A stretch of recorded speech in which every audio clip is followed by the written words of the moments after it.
Like I'm going to get to keep a few people this morning. A lot of times I feel like I dismiss my congregation. I'm going to be in John chapter 11. That's where I'm going to get. John chapter 11. I'll be honest that this message wasn't the easiest for me to do. I tried to stay away from it. If you ever read the story about Gideon, when God comes to Gideon and he tells him that he's going to do a great work through Gideon's life, and the Midianites are coming down on the Israelites, he says, well, Lord, I don't know. Can you give me a sign? And he puts out a fleece and says, well, if this fleece is dry, but if it's wet in the morning, then I know it's you. And then if it's wet now, and if it's dry in the morning, he asks a couple of signs, and he puts it out there to know that it's really God that's showing him. I kind of did this with my message. I've done this a couple of times. I'll have a couple of different titles. I won't tell anybody what the content I have of those are, but if I'm struggling, I'll ask every time before. I believe I've asked April, and I said, this title or this title. And she'll tell me, and it never fails. It's always the one I don't have many notes on. And so, but then I know. So yesterday morning as I got up, I had 3 messages, and I sent Brett 2 of them, and I said, which title? And he come back with this one, and I said, I knew exactly which one you were going to tell me. And I had some notes about this one, but it's really hard to preach a message called Grave Robber when you have 4 families in the church that have stood at their families' graves this week. And to see the victory of where God raised somebody from the dead when maybe he didn't raise your loved one and he didn't save your loved one in the way that we think it was here. But I found victory in this message, and I hope that we find it together this morning. And just know that as your pastor, I was really sensitive to you guys. And I struggle with it. I think that's why I tried to stay away from it. I didn't want to go there. Because I know loss is hard. John chapter 11. Let's just do this thing. I'm ready. Now a man named Lazarus was sick. He was from Bethany, the village of Mary and her sister Martha. And this Mary, whose brother Lazarus now lay sick, was the same one who poured perfume on the Lord and wiped his feet with her hair. So the sister sent word to Jesus, Lord, the one you love is sick. And when he heard this, Jesus said, this sickness will not end in death. No, it is for God's glory, so that God's Son may be glorified through it. Now, Jesus loved Martha and her sister and Lazarus. See, there's a situation that's here. Jesus' friend is dying. His sisters have reached out to Jesus and appealed to him on Lazarus' behalf. In John 11:3, you actually see their appeal for compassion. What they didn't start it out as just Lazarus is sick. They said, no, Jesus, it's the one that you love. Surely you'll come for the one that you love. You'll run to his side. The one that you love is sick. See, when you want a response, you'll change how you phrase the request. And they could have just said, Lazarus is sick.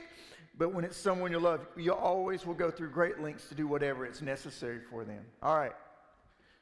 Verse 6. So when he heard that Lazarus was sick, he stayed where he was 2 more days. And then he said to his disciples, let's go back to Judea.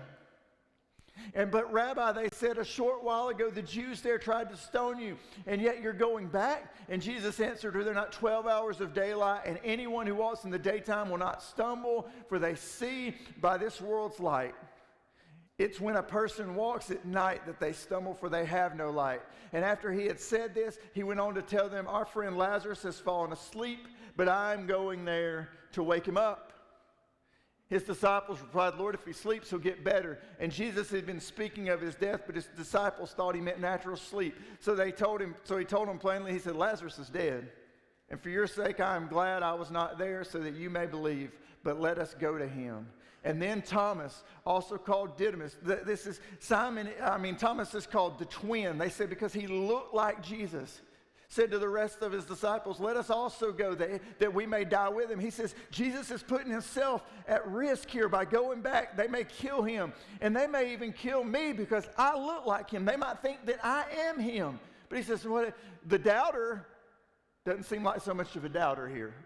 He says, let us go back and we'll die with him. And so Jesus delayed in coming to Mary and Martha. This was probably confusing to his disciples, and let's just be honest, when there's a delay, it was probably agonizing to Mary and Martha. I get it. We pray and we want instantaneous response. Just like them, we make our request known to Jesus, and then we anxiously await his response, and it never seems fast enough. I know for me, even like a few days, if I'm praying, I'm like, I want to see it happen right then, because I've seen all these people who tell stories where they're like, we prayed, and then boom, it just happened, and I'm like always praying, and that never happens that way for me. But now Lazarus is dead. See, the situation has changed. It's taken on a new shape. And it would seem that Jesus' time had expired because Lazarus is dead when Jesus arrives. Surely, if we looked at it from any other standpoints, we would say, Jesus is too late. But Jesus is never late. He's always on time. And though his actions, and through his actions, Jesus demonstrated that his delays are not denials. And I think that's something that all of us need to realize when we're praying. If it doesn't happen immediately, it doesn't always mean that it's a no. Sometimes it's just not now. And how would you have faith if everything happened at the moment that you prayed? If everything was like rubbing a lamp and I just wish this would happen, Lord. I wish this would happen. I wish this would happen in my way. I wish this would happen. What faith does it take for that if all we have to do is just randomly ask and he just does exactly whatever we want to? If he does that, then he's not God at all. But this would actually bring greater glory to God. And as I read and I prepared for this passage, I read this from a Bible study that I did, or I saw. It said, we learn that he often permits us to pass into profounder darkness and deeper mysteries of pain in order that we may prove more perfectly his power.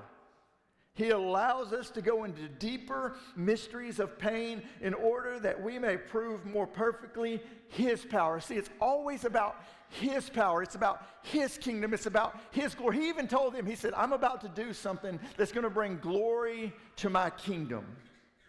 All right, John chapter 11, going a little bit further, 17. On his arrival, Jesus found that Lazarus had already been in the tomb for 4 days. See, that seems pretty permanent to me. 4 days. Now, Bethany was less than 2 miles from Jerusalem. And many of the Jews had come to Martha and Mary to comfort them in their loss of their brother. And when Martha heard that Jesus was coming, she went out to meet him. But Mary stayed home. Why? Because she didn't have time for that. Let's just be honest. You should have done been here, Jesus. The one you love, he's sick, he's died, now he's been dead for 4 days. And she didn't come out. Lord, Martha said, if you had been here, my brother would not have died. But I know that even now, God will give you whatever you ask. And Jesus said to her, your brother will rise again. And Martha answered, I know he will rise again in the resurrection at the last day. And Jesus said to her, I am the resurrection and life. It was done then. The one who believes in me will live even though he die. And whoever lives by believing in me will never die. Do you believe this? Yes, Lord, she replied, I believe that you are the Messiah, the Son of God, who has come into this world. And after she had said this, she went back and called her sister Mary aside. She said, the teacher is here, and he's asking for you. And when Mary heard this, she got up quickly and went to him. Now, Jesus had not yet entered the village, but was still at the place where Martha had met him. And when the Jews who had been with Mary in the house comforting her noticed how quickly she got up and went out, they followed her, supposing she was going to the tomb to mourn there. See, there's a dialogue that's going on of struggle back and forth between Jesus and Martha and Jesus and Mary, because they expected Jesus to do something that he had not done. And they had expected him to do it in a way that he had not done it. He had not done it the way they expected. And now all hope seems lost. You ever prayed for something and then a couple of situations happen and you're like, this just seems like a hopeless situation. And you're just praying, Lord, provide for me, provide this way, and it doesn't happen. And it doesn't happen the way you think it's going to happen. And it don't happen when you think it's going to happen. And it's defeating. But I found that in the crushing, it's building you. And it's producing something through you. And even though Mary and Martha doesn't like the methods of Jesus, they're about to like the outcome. John 11:32, when Mary reached the place where Jesus was and saw him, she fell at his feet and said, Lord, if you had been here, my brother would not have died. And when Jesus saw her weeping, and the Jews who had come along with her also weeping, he was deeply moved in spirit and troubled. Where have you laid him, he asked. Come and see, Lord, they replied. And Jesus wept. Then Jesus said, the Jews said, see how he loved them? See how he loved him? But some of them said, could not he who opened the eyes of the blind man kept this man from dying? See, Jesus is about to perform this great miracle. He knows that. They don't know that, but he knows that. He's about to speak death, and it's going to come to life before everyone's eyes. And Lazarus is not a little dead. Like I said, he's been there 4 days. So why did Jesus cry when he knew Lazarus would rise? I believe if I was Jesus, I'd have been grinning ear to ear when they were crying. I mean, like, y'all don't know what's about to happen. Y'all don't know. But what we see in it is that Jesus feels our pain and he wears our sorrows. And because it was important to them, it was important to him. Look what it says, because the wording is indicative of the reason. It says, when Jesus saw her weeping, because the grief and tears of Mary and Martha moved Jesus. Because God sees the tears of the grief-stricken and is moved with compassion. God sees our tears. He's touched by our tears. God remembers our tears. And God acts to dry our tears. Psalms 34:18, I use this scripture all the time. The Lord is close to the brokenhearted and saves those who are crushed in spirit. So when we go through times of loss, man, those are the loneliest times. They feel so lonely, like, where is the Lord? Why? How come when I pray I don't hear him? How come right now I feel so alone? But I've learned this, that silence does not negate presence. I can stand in this room. We can cut all the lights off. All of you guys can go home 2 hours from now. Y'all can come back here thinking this place was empty. And if I'm standing here, guess what? There's still somebody in the room. And if Jesus is in the room, if God is still in the room with you, even though he's not saying anything, his presence is speaking volumes. And I know that when I'm going through something and I'm broken, I lean on the promise of this word, that even though it feels dark, even though it feels sad, even though it feels sick right now, that you have to be here because I'm brokenhearted and I'm crushed in spirit, and I know that the word says that you're close when that goes on. And some of you this morning, you know what that feels like. Can I just put this promise on you? You can wear it. He's been there the whole time. Silence does not negate presence. When death comes, and death is certain, even Lazarus, although he is about to be raised from his grave, does eventually return to it. In times of mourning, it feels like the Lord is silent, and we pray, and it's hard to hear him over our grief, because many times all our insides are screaming out in pain. But this verse promises that even in those moments that God is close. And that alone brings me peace, because I know that he's there, and in the silence I have the promise that he's here, and he does not abandon us in the tough situations of our life. And then in this moment that was terribly sad for Mary and Martha, that I'm sure they were completely hopeless, he had not abandoned Mary and Martha. And I love that he showed up, and when he showed up, he said, carry me to the worst place. He didn't show up and say, carry me to the table and let's eat. He didn't say, carry me over here and let's celebrate Lazarus' life and let's tell good stories about him. He said, no, carry me to where they've laid him. Carry me to the tomb. Jesus shows up and he says, carry me to the worst spot, the most hopeless place. Carry me to that place, because I'm about to bring hope to a hopeless situation. And in your life right now, the dead areas of your life, the place that you don't think Jesus wants to come, he's going to come to the worst places of your life, and he's going to bring hope to hopeless situations. Carry me to what is supposed to be final. Carry me to the final resting place of Lazarus. Carry me to the difficult places, and I'll show you that I'm even God over them. I'm not just God over the sick, Mary and Martha. I'm God over the dead. I don't just speak to sickness and it's healed, but I speak to death and it comes to life. Not just the places that seem difficult, but carry me to the places that seem impossible, because I'm about to show you that I'm God over them. Don't be troubled. Put your questions in my hands. We misinterpret that so much, thinking that we can never have questions for God. If you're a father, you know your children got questions. Sometimes more than you want to answer. Sometimes more than you even want to recognize. Sometimes some of the dumbest things, I'll be honest. But he's got time for them, just like you've got time for your children.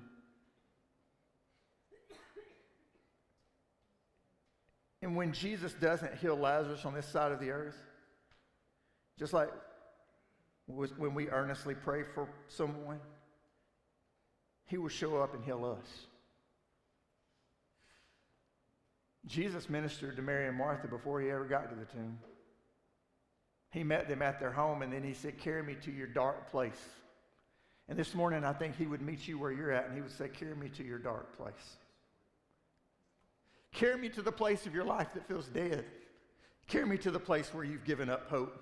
Carry me to the place where you're sad and you've got more questions than you do answers. That's the place I want you to take me to, because I'm willing to confront that. I'm not saying leave me alone. I'm not a mean God. I'm one that has come and who sheds tears with you, not sheds tears knowing that he is about to bring life to death. John 11:38. One thing you're not going to be void of this morning is the Word. You're not going to have more Matt's Word than the Word this morning, I promise you.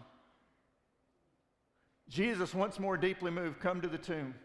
It was a cave with a stone laid across the entrance. Take away the stone, he said. But Lord, said Martha, the sister of the dead man, by this time there is a bad odor, for he has been there 4 days. Then Jesus said, did I not tell you that if you believe, you will see the glory of God? He's not doing things the way that they expected. Surely it's too late, Jesus, still. Surely you're mistaken by asking us to remove the stone from the tomb. It's been 4 days. He stinks of death. But Jesus never strays away from death, but instead faces it head on. Because when he shows up, he doesn't work in the way that we think. I think at this age, I'm happy about that. That when he shows up, he doesn't work in the way that we think. And at this point for Mary and Martha, I am sure it doesn't seem like it gets any darker than, hey, he's about to remove this stone and we're going to smell the death of our brother.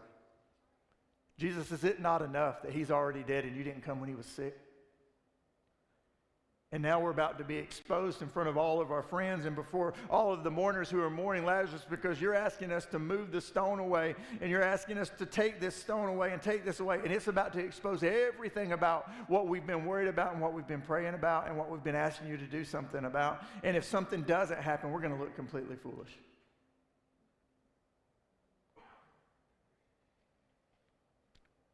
Mary and Martha's brother is in the grave, and it's about to be opened. This could be quite embarrassing. The foul odor of the stench of death is about to be revealed before everyone. But at the darkest moment, hear me now, at the darkest moment, that's often when the greatest miracles occur. When it would seem like all hope is lost, when it would seem completely out of control, when your faith is gone and busted because your pain is so raw and emotions are so shaken, that Jesus comes to bring life back to the dead places. And he doesn't always do it in the way that we think he ought to do it, and he always doesn't do it in the time that we think it ought to be done in, but he always does it. John chapter 11, verse 41, so they took away the stone.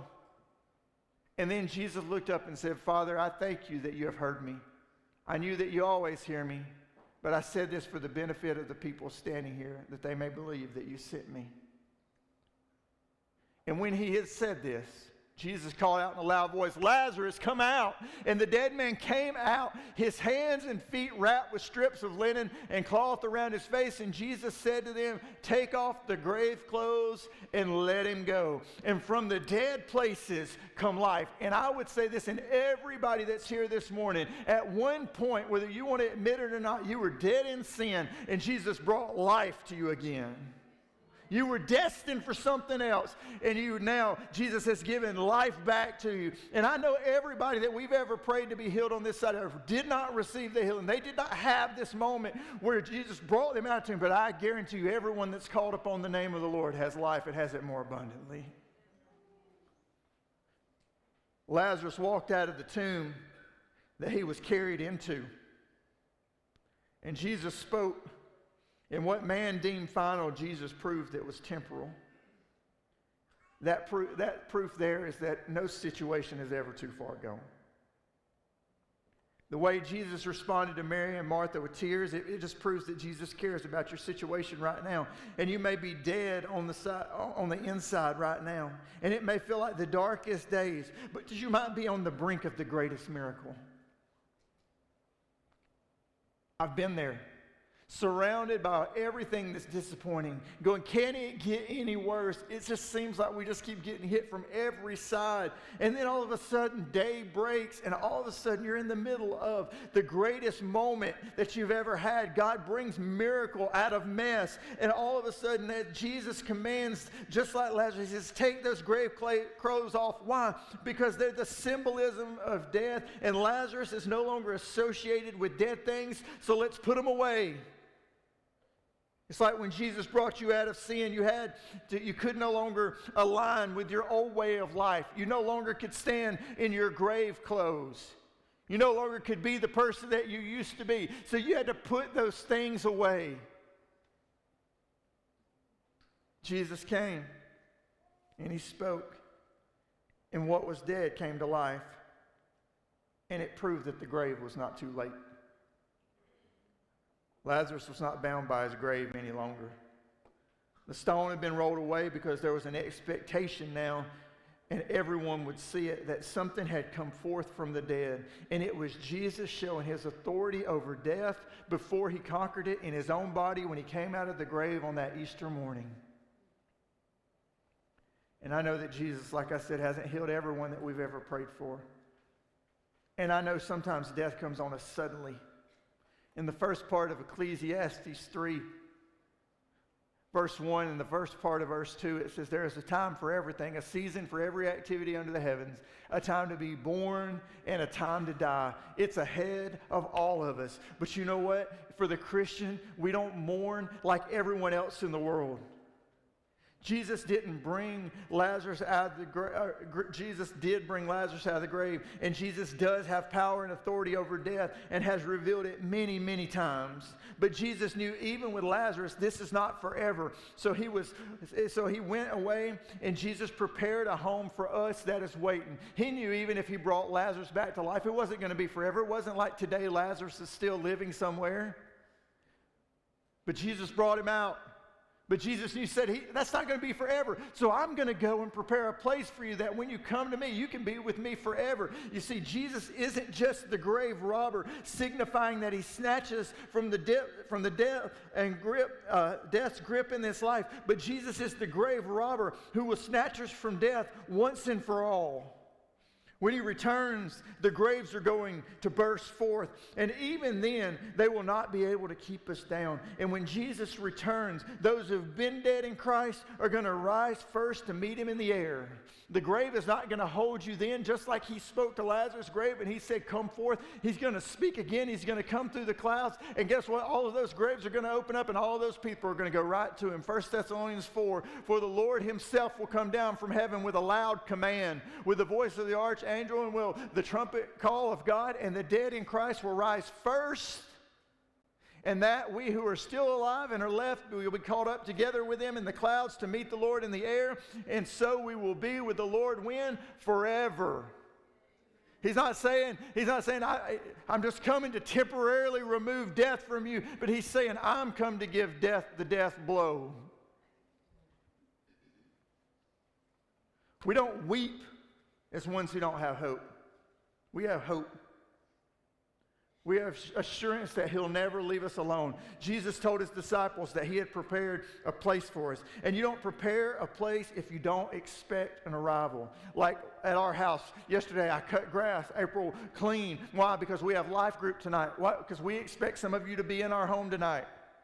So we cleaned up the bathrooms. We did some things like that to prepare for you. Why? Because we have an expectation for you to arrive. And Jesus didn't go ahead of us into heaven to prepare a place for us if he didn't expect us to arrive one day with him. Jesus has gone before us. He's created a home, and it says there he's even set a table for us. And we're going to be with him, because when you set a table, you expect people to come and eat. John 14, 1 and 2, do not let your hearts be troubled, but believe in God, believe also in me. My Father's house has many rooms. If that were not so, would I have told you that I'm going there to prepare a place for you? And if I go and prepare a place for you, I'll come back and take you to be with me, that you also may be where I am. And you know the way to the place where I'm going. Why did he say that? Because you were looking right at him. He said, I'm the way, the truth, and the life, and no one goes to the Father except through me. He said, you know the way to the place where I'm going. It's me. I'm the grave robber. And we know there is a throne in heaven. And at the right hand side of that throne is another throne, and the Son of God sits on it. Jesus is there, and heaven is our home, and earth is just a place that we're passing through. I'll be honest, it's hard not to be sad when we lose someone here. We weep like Mary and Martha. We miss their presence. We want earthly resurrection that Jesus brought Lazarus. Sometimes we see those healings and those miracles on this side of the earth, and sometimes we're forced to mourn. But for the Christian, we don't mourn without hope. We don't mourn without expectation, because there'll be a day that we're united with the ones that we've lost. The bounds of death in this world are temporal. I love this chapter of the Bible. Go with me to Revelation 21. I want you to see something. Revelation 21. Then I saw, this is John talking, a new heaven and a new earth. For the first heaven and the first earth had passed away, and there was no longer any sea. I saw the holy city. When I'm reading this to you, I want you to understand that this is something that's really going to happen. We're going to experience this. We're seeing a picture of it, but it's really going to occur. I saw the holy city, the New Jerusalem, coming down out of heaven from God, prepared as a bride beautifully dressed for her husband.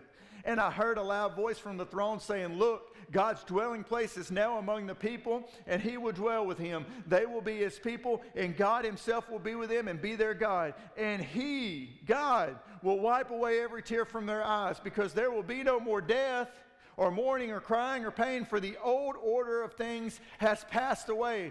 And he who is seated on the throne, God himself, he says, I am making everything new. Write this down, for these words are true, are trustworthy and true. He said, I'm making it all new. John sees this vision in Revelation of what is ahead for us. This is at the end of the tribulation. You're going to experience it firsthand. A holy city awaits us, one that's not bound by the rule of this world. And in that moment, it says that God's dwelling place will be with man, and the actual hand of God will touch the face of man. And in that moment, it says he will wipe away our tears for the very last time, because there won't be any more mourning or crying or pain. And I love why it says it. Because it says in that moment, the old order of things has passed away. We don't cry anymore around here. Why? Because God is with man. And he does things permanently. So when he reaches down and he wipes that tear away for the last time, in that moment, everybody's going to realize it's not like this anymore. He says, I'm making all things new. So we don't mourn as grave watchers, because the grave is not final.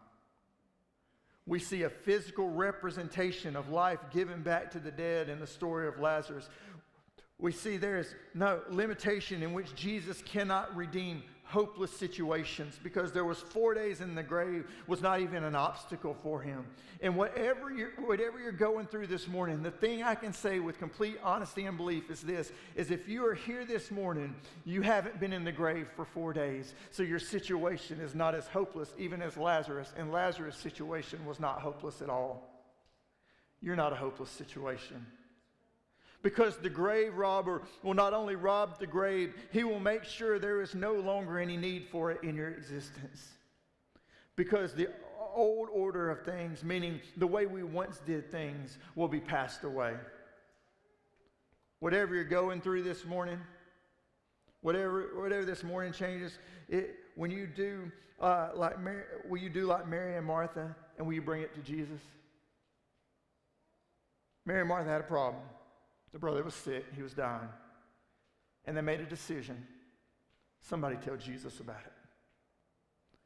Whatever you've got going on this morning, whether you understand it, whether you don't understand it, whether it's breaking your heart, whether it's killing you, will you tell Jesus about it? The truth would still be the same in the way that it was brought to Jesus. The sister said, Lazarus, the one you love, is sick. You can just take that name, Lazarus, out this morning, and you can put your name in, and it's just as much true. I can say, Matt, the one you love is in need. And Jesus will show up in your situation just like he would in mine. And he will have compassion for you just like he wept with Mary and Martha. He will not judge you for your lack of understanding. Mary and Martha never knew Jesus would defy all odds and bring life from death. And this morning you have no idea what Jesus may want to bring out of your seemingly hopeless situation. But you first have to bring it to him. Other people had died. Other people had been sick. No one else got brought out of the grave like that. Jesus wasn't going around snatching away tombstones. But Mary and Martha brought it to Jesus, and he said, I'm going to take a dead situation. I'm going to bring it back to life, and then we're all going to sit around and we're going to talk about it. You may feel like you're in the darkest moment of your life right now, but do not despair. When Mary and Martha thought all hope was lost, they were on the dawning of a miracle. And were moments away of seeing the greatest moment ever occur in their life. But the whole story started while reaching out to Jesus. The whole thing this morning, the grave robber, the idea that he brings it from dead to life is this. Would you reach out to Jesus this morning? He has proven to have power over dead situations.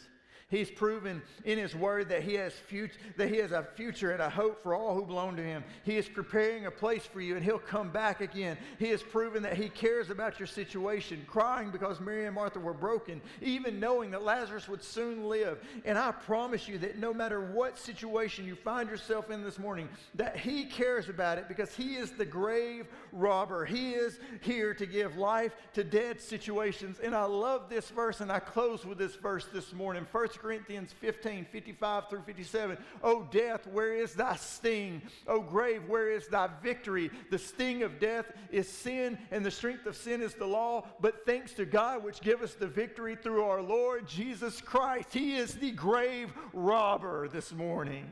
He has brought us from death to life. He has brought us from sin to sanctification. And this morning, he wants to do something great in your life. He cares about your tears. He's proven that. Even though he understands that they're not final. He cares that you're brokenhearted this morning. He cares that you haven't got it all together. He cares that you've got questions this morning. He's okay with all of those things. He even came, Mary and Martha, they're asking all of the wrong questions. And Jesus is just steadily answering them one by one. Don't worry, don't worry, don't worry. He didn't get mad at them. He didn't yell at them. He didn't tell them that they're wasting his time. He didn't say, oh, I could have just spoke and I could have done this from where I was. He doesn't. He goes to where they are. He didn't have to show up for them. He could have showed out and never even came. He could have said, Lazarus, come out of the grave, and never even come on sight.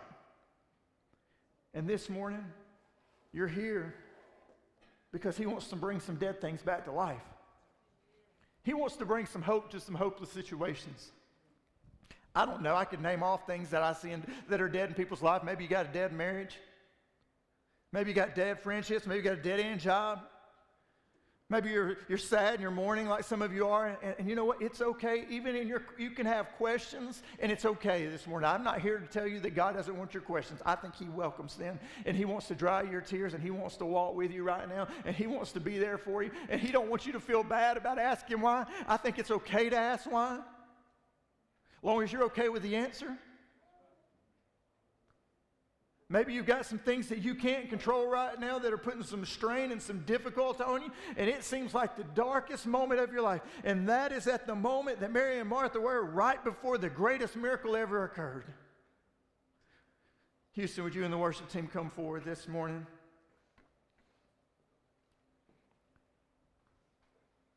We serve someone who has power over the grave. We serve someone who has power over sin, who has power over sickness. And we don't serve him as people who don't have hope. Because he said, this world's temporary, but I'm going to go and create somewhere that we're going to be forever. And it's the destiny of all of us. But the hope in that destiny is that we're going somewhere that's been created for us, where Jesus himself is going to be, and we're going to live there forever. And we're not going to cry anymore, and we're not going to be sad anymore, and we're not going to wish that we were somewhere else. We're going to be really happy with where we're at. Let's stand this morning. If you don't know the Lord this morning, I would ask you to come to an altar this morning and lay down your life and give your life to him. He wants to bring you out of the situation that you're in, but he wants you to bring your situation to him. If you're struggling with something else this morning, if you're going through a difficult time in your life and you don't know why you're going through it and you've got all kinds of questions, would you just bring those questions to the altar this morning? Because it's okay to ask them. It's okay. I believe that Jesus wants to meet us right where we're at and show us that he has a hope and a future for us.